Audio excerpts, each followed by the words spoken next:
నమస్తే, welcome to మనగలం. ఈ రోజు ఈ వీడియో చేయడానికి కారణం ఏంటంటే, యాక్చువల్లీ ఒక ఫేమ్ పర్సన్ కి కానీ లేకపోతే ఇంకా ఒక సెలబ్రిటీకి కానీ లేకపోతే ఒక క్రికెట్ స్టార్ కి కానీ సో వీళ్ళందరికీ ఫ్యాన్స్ ఉంటారు. అండ్ వీళ్ళ ఒక పోస్ట్ కానీ ఏదైనా ఇమేజ్ కానీ ఏదైనా రావడంతో పెద్ద హైప్ క్రియేట్ అవుతుంది. కానీ ఒక ఇండియాకి 100 మీటర్ హడల్స్ లో గోల్డ్ మెడల్ తెస్తే కనీసం ఒక పోస్ట్ కూడా చేసుకోవడానికి ఎవరికి ఇంట్రెస్ట్ అనేది లేదు.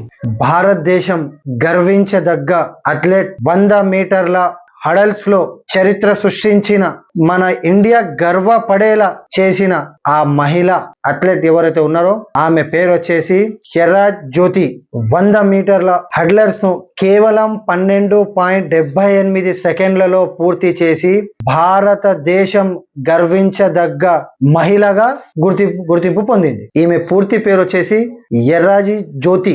ఈమె పుట్టింది 28/1999 ఆగస్టులో. ఈమె సొంత ఊరు వచ్చేసి విశాఖపట్నం, ఆంధ్రప్రదేశ్. తెలుగు అమ్మాయి. సో ఈమె చాలా బ్యాక్వర్డ్ నుంచి అంటే కింద స్థాయి నుంచి కష్టపడి అటు చదువుకుంటూ ఇటు అథ్లెట్స్ లో చురుగ్గా పాల్గొని ట్రైనింగ్ తీసుకుంటూ తోచినంత దాంట్లోనే సర్దుబాటు అవ్వుకుంటూ ఈ రోజు ఒక స్టేజ్ లో ఉంది. సో వీళ్ళ నాన్నగారు ఎవరైతే ఉన్నారో సూర్యనారాయణ గారు. సో ఈయన సెక్యూరిటీ గార్డ్ గా పనిచేస్తారు ప్రైవేట్ జాబ్ లో. సో ప్రైవేట్ జాబ్ చేసుకుంటూ అమ్మాయిని చదివించుకుంటూ ఇలా తల్లిగారు ఎవరైతే ఉన్నారో ఆమె కుమారి హాస్పిటల్స్ లో క్లీనర్ గా పని చేసుకుంటూ ఆమెకి ప్రోత్సహించారు. 2022 చైనాలో జరిగిన ఏషియన్ గేమ్ క్రీడల్లో ఈమె రజత పథకం సాధించింది. 2023 బ్యాంకాక్ లో జరిగిన ఏషియా అథ్లెటిక్ ఛాంపియన్షిప్ లో 100 మీటర్ల హడల్స్ లో స్వర్ణం సాధించి భారతదేశ తొలి మహిళా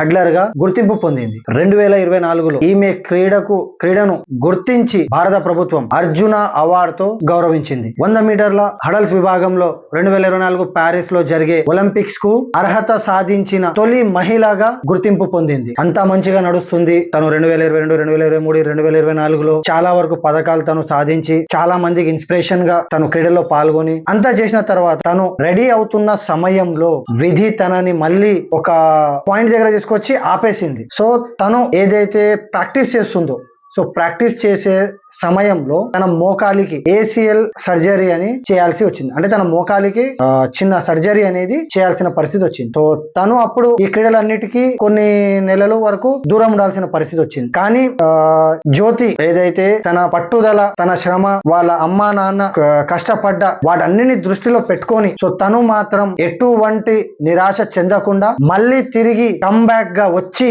మళ్ళీ కష్టపడి ఆ రేస్ లో ఏదైతే గెలిచిందో ఆ దానికి హ్యాట్స్ ఆఫ్ జ్యోతి. 2025 ఏషియా అథ్లెటిక్ ఛాంపియన్షిప్ లో ఏకంగా 12.96 సెకండ్లో గమ్యాన్ని చేరుకొని బంగారు పథకాన్ని భారతదేశానికి తెచ్చింది. వరుసగా 2 సార్లు ఈ పోటీల్లో పథకం గెలిచింది. సో ఇలాంటి వీర మహిళ కాదని ఎవ్వరూ పోస్ట్ చేయలేకపోతున్నారు. సో దయచేసి ఫ్రెండ్స్ ఇలాంటి శక్తివంతమైన మహిళలను ఎంకరేజ్ చేద్దాం. ఇలాంటి మరిన్ని బంగారు పథకాలని మన దేశానికి తీసుకురావాలని కోరుకుందాం. అండ్ మీరు కూడా దయచేసి ఈ పోస్ట్లని తనకి ట్యాగ్ చేసుకుంటూ షేర్ చేయండి. మన భారతదేశాన్ని మొత్తానికి తెలవాలి. తెలుగు అమ్మాయి బంగారు పథకాన్ని సాధించింది, మనం గర్వంగా చెప్పుకోగలము. మా తెలుగు అమ్మాయి బంగారు పథకాన్ని సాధించింది 100 మీటర్ల హడల్స్ లో. సో ఈ ప్రౌడ్ గా చెప్పాలి. సో నలుగురు తెలవాలి అంటే సో సోషల్ మీడియా మాధ్యమం చాలా అవసరమైంది ఫ్రెండ్స్. సో దయచేసి మీరందరూ ఈ వీడియోస్ ని గానీ పోస్ట్లను గానీ పెట్టి ట్యాగ్ చేసి షేర్ చేయండి, అందరికి తెలిసేలా చేయండి. అండ్ వీడియో నచ్చితే